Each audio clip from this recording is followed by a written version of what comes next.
Hello, I am doctor प्रीतिवाला टांग, सहायक प्राध्यापक भौतिक शास्त्र, शासकीय दिग्विजय महाविद्यालय राजनांदगांव, छत्तीसगढ़। आज आप लोगों के सामने BSc part 1 physics paper first unit 5 chapter second chapter जो आपका है शांता, उसमें से हम एक पॉइसली समीकरण को सिद्ध करेंगे। अब पॉइसली इसमें केशनली में द्रव का प्रवाह, पॉइसली का समीकरण। केशनली क्या होती है? सबसे पहले तो केशनली क्या होती है? दोनों सिरों, एक नली जिसमें दोनों सिरों से ओपन होती है और लेकिन उसकी जो आंतरिक त्रिज्या होती है वो बहुत ही कम होती है, वो केशनली कहलाती है। तो उसके लिए द्रव के प्रवाह के लिए पॉइसली ने एक समीकरण बनाया था, तो उसको आज हम देखते हैं, उसको प्रूफ करेंगे। तो मान लेते हैं कि ये एल लंबाई की एक छड़ है, एक लंबाई की एक नली है और उसमें एक ईटा शांता, अपन जानते हैं शांता गुणांक ईटा द्रव का, उसका द्रव नली के सिरों पर नियत दाबांतर पी के कारण क्या हो रहा है? धारा रेखीय प्रवाह में बह रहा है। मतलब नली के सिरों पर दाबांतर कैसा है? पी फिक्स है। और इसमें पॉइसली ने द्रव प्रवाह की दर यानी प्रति सेकंड प्रवाहित होने वाले द्रव का आयतन ज्ञात करने के लिए कुछ परिकल्पनाएं मानी हैं।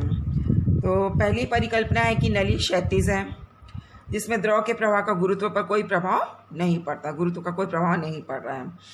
दूसरा है कि नली में द्रव का प्रवाह स्थायी और धारा रेखीय है, स्टडी फ्लो है, स्थायी धारा है और जो नली की अक्ष के कैसा है? समांतर है। धारा रेखीय प्रवाह है जो नली की अक्ष के समांतर है। द्रव के धारा रेखीय प्रवाह में नली के संपर्क आने वाली द्रव की परत का वेग 0 है। मतलब ये जो किनारे पर जो है उसका वेग कैसा है? 0 है। और नली की अक्ष पर जो परत का वेग है वो कैसा है? अधिकतम है। नली के सिरों पर दाबांतर सदैव समान बना रहता है। इसके कारण जो दाबांतर के कारण लगने वाला जो बल है वही बल किसको, जो हम जानते हैं कि जब द्रव प्रवाह होता है तो एक श्यान बल भी कार्य करता है। तो श्यान बल के साथ वो क्या होता है? संतुलित होता है। अर्थात नली में त्रिज्यीय दिशा में, मतलब ये इस डायरेक्शन में फ्लो हो रहा है लेकिन रेडियल डायरेक्शन में उसका कोई बहाव नहीं है। अब अगर हम ये देखते हैं कि नली में जो द्रव के प्रवाह को हम विभिन्न समअक्षीय बेलनाकार परतों से विभाजित कर सकते हैं। आप जानते हो कि कई बेलनाकार परतों से मिलकर इस अक्ष केशनली को माना जा सकता है। अब जैसे यहाँ पर उन्होंने बताया है कि ये x दूरी हो गई, ये x प्लस dx दूरी हो गई, और चूंकि यहाँ पर द्रव का वेग क्या हो रहा है? किनारे पे जाने पर कम होते जा रहा है, इसलिए अगर यहाँ पर वेग v है तो यहाँ पर वेग कितना हो जाएगा? v माइनस dv ऊपर जाने से। अब हम यहाँ कर x और x प्लस dx, ये इसके बीच की एक बेलनाकार परत पर विचार करते हैं कि तो यहाँ पर अगर हम सरफेस एरिया निकालते हैं, पृष्ठ क्षेत्रफल है ना, तो पृष्ठ क्षेत्रफल x डिस्टेंस दूरी पर जो होगा वो कितना होगा? 2πxl। तो पृष्ठ क्षेत्रफल हो गया 2πxl। अब चूंकि यहाँ पर x दूरी पर वेग v है और x प्लस dx पर v माइनस dv है, तो वेग प्रवणता कितनी होगी? dv upon dx। मतलब dx दूरी के लिए वेग में परिवर्तन कितना है? dv है। तो velocity gradient dv upon dx होगा। अब हम जानते हैं कि न्यूटन्स के नियम के अनुसार, पिछले लेक्चर में हमने उसको देखा था कि श्यान बल जो लगता है उसका मान कितना है? माइनस ईटा ए dv अपॉन dx के बराबर। तो minus eta 2πxl area into dv upon dx के बराबर होगा। अब दाबांतर के कारण जो है, ये दाबांतर है, दाबांतर के कारण जो बल है ना, तो अगर हम देखते हैं कि x त्रिज्या के परिच्छेद पर जो लग रहा है बल वो कितना होगा? तो उसका जो x परिच्छेद के कारण जो एरिया मिलेगा यहाँ पर ये, तो वो कितने के बराबर होगा? πx² के बराबर होगा। तो यहाँ पर इससे भी आप समझ सकते हो ये जो एरिया मिल रहा है आपको x दूरी पर वो कितना होगा?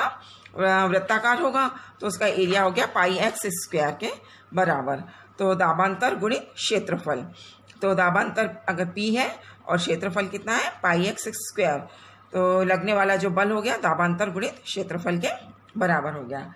अब स्थायी प्रवाह है, स्टडी फ्लो है, तो त्वरण नहीं होगा। तो अगर हम देखें कि गति संतुलन में पर्त के वेग को समान बनाए रखने के लिए जो दाबांतर के कारण जो लगने वाला बल है वही क्या है, जो पहले अपन प्रूफ कर चुके शान बल, उसके बराबर और कैसा होना चाहिए, विपरीत होना चाहिए। तो ये दाबांतर के कारण जो बल है वही जो शान बल के बराबर और कैसा होगा, विपरीत। ये माइनस साइन वही बता रहा है कि वो आपस में कैसे हैं, ये विपरीत दिशा में हैं। अब इसको अरेंज करते हैं तो dv बराबर minus p two eta l, यहाँ से पाई से पाई कैंसिल हो गया, x से एक x बचेगा, तो ये x इंटू डी एक्स और ये p x dx और यहाँ से v dv और नीचे आ जाएगा 2 ईटा और l। इसी इक्वेशन को अगर हम इंटीग्रेट करते हैं तो integration of dv integration of minus p 2 eta l x plus D x plus एक क्या मिलेगा, कॉन्स्टेंट, इंटीग्रेशन कॉन्स्टेंट। यहाँ dv का v माइनस p 2 ईटा l, x का x square upon 2 plus c के बराबर। अब जो इंटीग्रेशन कांस्टेंट है उसका मान हम कैसे निकाल सकते हैं, सीमा शर्तों के आधार पर निकाल सकते हैं।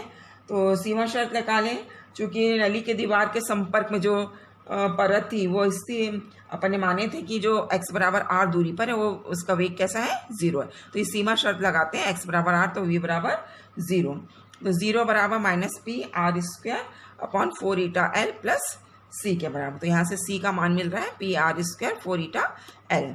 अब इसमें पुट करते हैं वैल्यू को, v बराबर तो minus P X square upon 4 eta l था और c का मान रखे P R square plus 4 eta l equal to p 4 eta l R square minus X square. इससे बाहर कॉमन निकाले तो ये यहाँ से R square minus X square मिला।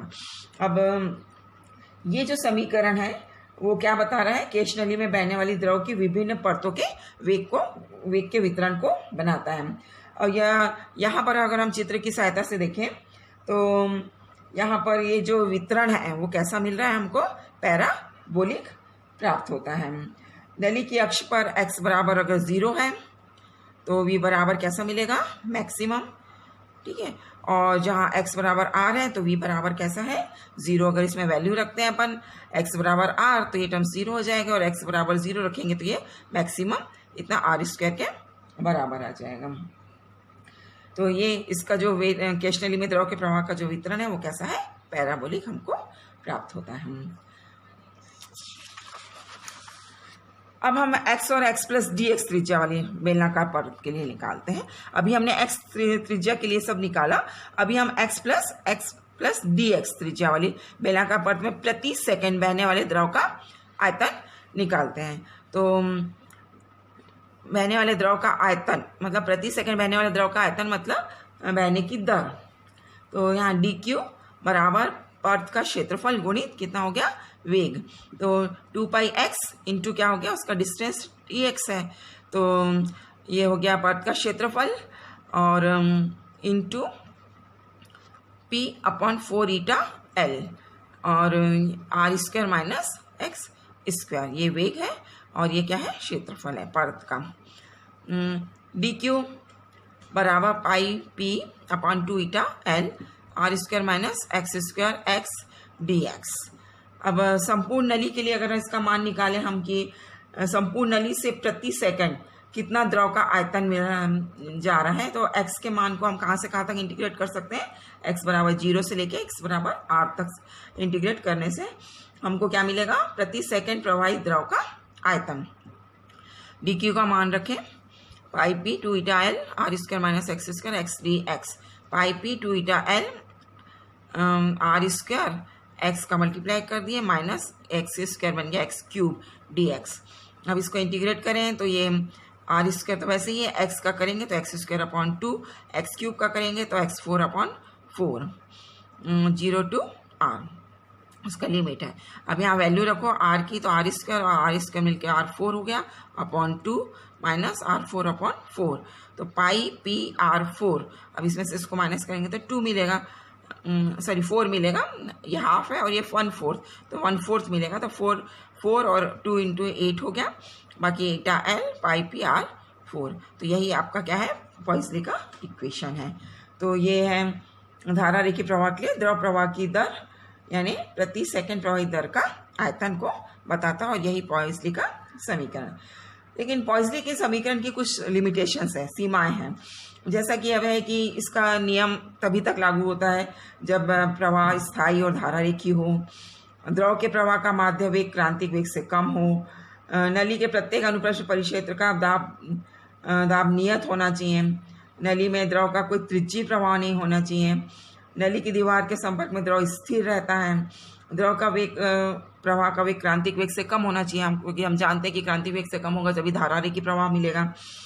तो ये सब शर्त का पालन अगर क्रांतिक वेग से कम है तब तक तो पालन होता है और ये सही है। लेकिन अगर मान लो कि अधिक त्रिज्या, अगर थोड़ी सी भी चौड़ी नली अगर हमने ले लिए तो द्रव के प्रवाह के लिए लागू नहीं होता है, क्योंकि तब क्रांतिक वेग का मान बहुत ही कम होता है, क्योंकि क्रांतिक वेग का जो मान होता है वो Vc प्रोपोर्शनल टू 1/r होता है।